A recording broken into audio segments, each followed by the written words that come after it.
అందరికీ నమస్కారం. Once again welcome back to our YouTube channel. First time మన channel చూస్తున్నట్లయితే ఛానల్ సబ్స్క్రైబ్ చేసుకోండి, వీడియోని లైక్ చేయండి, షేర్ చేయండి. బంగ్లాదేశ్ ప్రధాని హసీనాపై పోరాడింది 26 ఏళ్ల కుర్రాడ. బంగ్లాదేశ్లో పరిస్థితులు తీవ్ర రూపం దాల్చాయి. ఏకంగా ప్రధాని రాజీనామా చేయాల్సిన పరిస్థితి, దేశం విడిచి పారిపోవాల్సిన పరిస్థితి దాకా వచ్చిందంటే దాని వెనుక ఒక కుర్రాడు చేపట్టినటువంటి ఉద్యమం ఉంది. ఇక బంగ్లాదేశ్లో ఏకంగా ప్రభుత్వాన్ని మార్చే స్థాయి ఆందోళనలు నిర్వహించింది ఓ 26 ఏళ్ల కుర్రాడు. చిన్న ఆందోళన మొదలైనటువంటి రిజర్వేషన్ల ఉద్యమం ఏకంగా ప్రధాని హసీనా భౌతవ్యాన్ని అంధకారం చేసింది. బంగ్లాదేశ్ పతాకాన్ని నుదుటకు చుట్టుకొని తరచూ ఆందోళనల్లో మీడియాకు కనిపించాడు. మొత్తం ఉద్యమాన్ని సమన్వయం చేశాడు. ఆ యువకుడి పేరు నహీద్ ఇస్లాం. ఈ ఉద్యమం అంతటికి కారణం ఆ 26 ఏళ్ల కుర్రాడైనటువంటి నహీద్ ఇస్లాం. అతడు ఢాకా విశ్వవిద్యాలయంలో సోషియాలజీ విద్యార్థి. ఈ ఏడాది జూలైలో రిజర్వేషన్లకు వ్యతిరేకంగా నహీద్ మరికొందరు విద్యార్థులు ఆందోళన చేస్తుండటంతో పోలీసులు అరెస్టు చేశారు. తొలిసారి అతడు బంగ్లాదేశ్ ప్రజల దృష్టిని అప్పుడే ఆకర్షించడం జరిగింది. ఆ తర్వాత అదే ఉద్యమం తుఫానుగా మారి ప్రభుత్వాన్ని చుట్టుముట్టేలా చేసింది. ఈ ఘర్షణల్లో సుమారుగా 300 మంది విద్యార్థులు మరణించడం జరిగింది.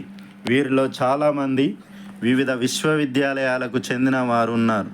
దీంతో బంగ్లాదేశ్ ప్రధానమంత్రి హసీనా ప్రధాని పదవికి రాజీనామా చేసి భారత్కు వెళ్ళిపోవడం జరిగింది.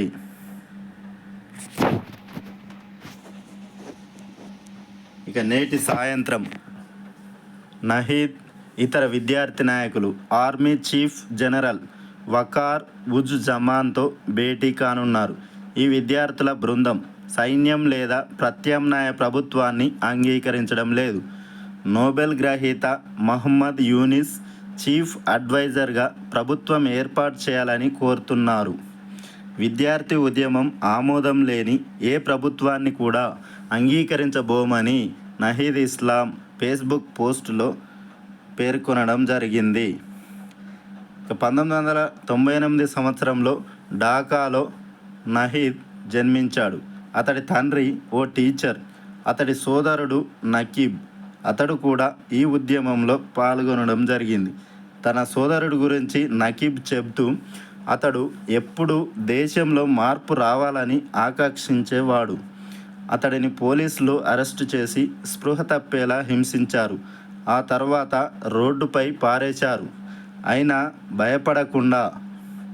అయినా కూడా భయపడకుండా పోరాటాన్ని కొనసాగించాడు అని